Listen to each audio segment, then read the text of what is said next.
10 KG লোহা আর 10 KG তুলো, কোনটার ওজন বেশি? লোহা। ভেবে বল। তুলো। বুঝিয়ে দে। না, লোহা লোহা। বুঝিয়ে দে কিভাবে। তুলো অনেক হালকা, লোহা অনেক ভারী। বল 10 কেজি লোহা আর 10 কেজি তুলো, কোনটার ওজন বেশি বল। তুলো।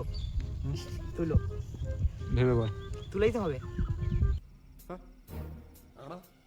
10 কেজি লোহা আর 10 কেজি তুলো, কোনটার ওজন বেশি? লোহা। ভেবে বল। লোহা। হুম? লোহা ভিডিও করবো না। বল 10 কেজি লোহা আর 10 কেজি তুলো, কোনটার ওজন বেশি? হ্যাঁ, লোহা। ভেবে বল। লোহা। ক্যামেরা তোর থেকে সরুর আগে ভেবে বল। 10 কেজি লোহা। ভদ্রভাবে এখানে দাঁড়িয়ে বল। তুলো। কোনটার ওজন বেশি? আই এম নাই। লোহা না তুলো? তুলো একদম। লোহা না তুলো?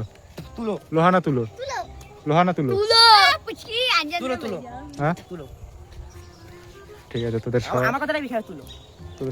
সবাইকে একটা করে নোবেল প্রাইজ দেওয়া হবে। ঠিক আছে।